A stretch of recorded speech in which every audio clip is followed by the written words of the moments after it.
Is Democracy Now!, democracynow.org, The War and Peace Report. I'm Amy Goodman. And I'm Aaron Mate. Welcome to our listeners and viewers around the country and around the world. After a year that saw the brutal televised beheadings of Western captives by ISIS, we spend the hour on whether U.S. hostage policy has cost American lives. After losing at least 4 hostages in 2014, the U.S. faces calls to change an approach that may have prevented their release. Journalists James Foley and Steven Sotloff, as well as aid worker Peter Kasich, were all beheaded after being kidnapped by ISIS in Syria. A 4th American, a female aid worker, is said to remain in ISIS captivity. Luke Summers, a photojournalist, was killed in Yemen this month during a failed U.S. rescue mission. The captors shot Summers and another hostage, South African teacher Pierre Corky, before fleeing. The charity Gift of the Givers says it had reached a ransom deal with the captors that was set to free Corky just hours later. The U.S. says it was not aware Corky was about to be released when it launched the operation. Family members of the hostages have criticized U.S. government policy for refusing to engage with their captors, including the payment of ransom. Under this approach, dangerous rescue missions like the one in Yemen appear to be the only option. While at least 4 Americans were killed and 1 remains in captivity, 15 hostages also kidnapped by ISIS in Syria have walked free. That's because their governments, all but 1 European, have negotiated and paid millions of dollars to win their release. But not only does the U.S. refuse to negotiate or pay ransom to captors, it's thwarted the efforts of family members who try to do so on their own. The families of all 4 Americans kidnapped by ISIS in Syria were told they could face prosecution if they paid money to free their loved ones. Diane Foley, the mother of slain journalist James Foley, spoke to ABC News earlier this year. We had to beg. The higher we went, the more difficult the Right. And we were an annoyance, it felt at some levels, that, you know, they really didn't have time for us. We were told very clearly 3 times that it was illegal for us to try to ransom our son out and that we had possibility of being prosecuted. I was surprised that there was so little compassion. That's Diane Foley, the mother of James Foley. Well, in addition to blocking ransom payments, the U.S. has missed other potential opportunities to win the hostages' release. According to the New York Times, at least 7 people who either witnessed the Americans' abduction or imprisonment in Syria say they tried to make contact with U.S. officials to pass on useful information, including the location of the prison where they were held. But these witnesses say their efforts largely fell on deaf ears. One fighter says U.S. officials refused to negotiate with a sheikh who was authorized to speak on the Islamic State's behalf, just months before Foley was beheaded. The U.S. also reportedly denied the overture of an ISIS general who offered to free Foley in exchange for cash and asylum in the U.S. After criticism from the Foleys and other families, the Obama administration announced a review of its hostage policy last month. But the review will not cover the ban on ransom payments. Administration officials say not paying ransoms ultimately protects more Americans by making them less valuable targets. Today, we'll hear from a New York attorney, Stanley Cohen. He was directly involved in secret talks to win the freedom of U.S. aid worker Peter Kasich, who was held by ISIS in Syria. When U.S. ally Jordan arrested the sheikh he was negotiating with, the talks collapsed and Kasich was beheaded soon after. But first, we're joined by 3 other guests. Philip Balboni, president and CEO of the online international news outlet Global Post, for which James Foley was a freelance reporter at the time he was taken hostage in November of 2012. Foley also was freelancing for the Global Post when he was held for 44 days by Gaddafi's forces in Libya in 2011. During the nearly 2 years Foley was held hostage in Syria before he was beheaded, Balboni worked with Foley's family to secure his release. Gary Nesner also joins us. He's the former chief of the FBI Crisis Negotiation Unit and has written the book Stalling for Time, My Life as an FBI Hostage Negotiator.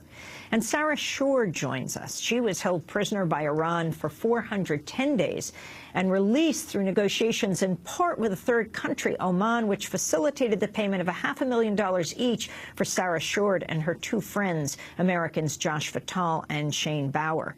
She's currently a contributing editor editor at Solitary Watch, and will be publishing an anthology as well, producing a play based on the nearly 75 oral and written testimonies she's gathered from people who've lived through or are currently in solitary in the United States. And she's a regular contributor to the Daily Beast. We're going to begin right now with Philip Balboni, President and CEO of Global Post. Can you talk about the efforts you made working with the Foley family to have James released? Sure. Well, when we learned Jim was kidnapped, it was 2 days after his abduction, just after Thanksgiving 2012. I immediately hired an international security firm that I'd actually worked with when Jim was a captive more briefly, as you mentioned, in Libya in 2011. And that began a 20-month effort to first find and then to free Jim. We had investigators on the ground on the Turkish-Syria border within a matter of days. Many of them stayed for months, running down leads, trying to determine who had taken Jim, and how we might be able to be in contact with him and start negotiating for his release. So it was an incredibly intensive effort that went on literally every single day for those 20 months. And I personally supervised that effort. And of course, we worked closely with John and Diane Foley, Jim's parents, and with his brother Michael and others. It was a complicated, frustrating effort, you know, with such a tragic ending.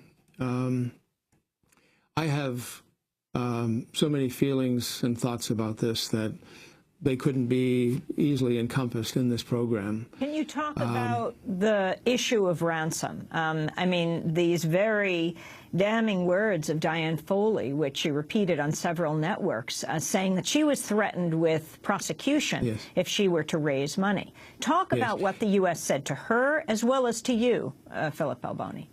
Sure. Well, the primary threat, I guess if we could call it that, came in a conference call with other family members that followed a meeting we had in Washington, in which all the hostage families got together for the very first time. It's been revealed it was a member of the National Security Council.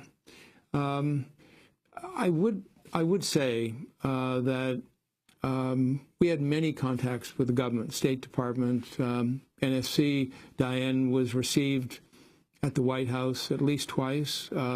We had frequent contact with the FBI, both the family directly and our own investigators.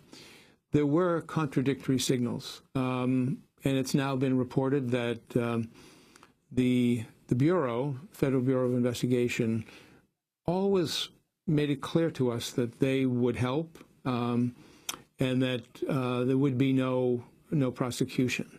So there was dissonance on that point, which I think slowed down the investigation. I think the U.S. policy should be changed. I'm glad the Obama administration has begun that review, but I don't think it goes far enough. As I said in that story by Rukmini Callimachi of the New York Times, the policy really isn't nuanced. And I don't think we need to change the public posture of never paying a ransom that has merit in some cases.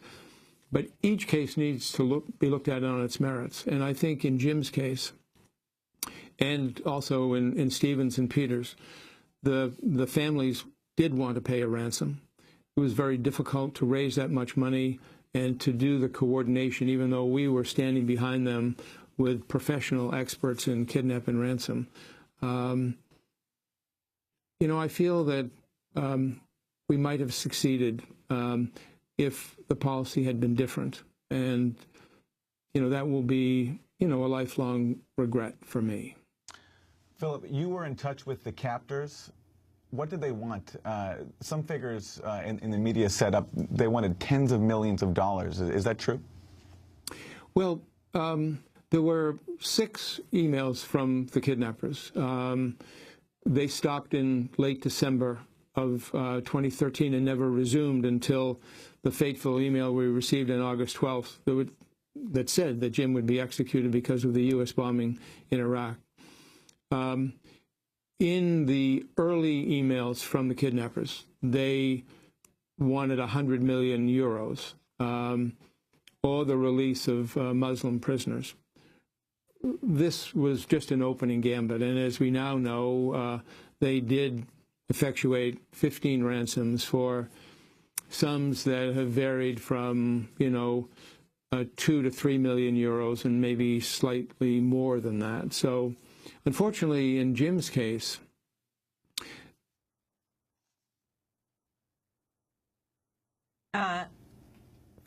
we seem to have lost Philip Balboni, again, president and CEO of Global Post. We're going to go to break, and when we come back, we'll continue this unique roundtable.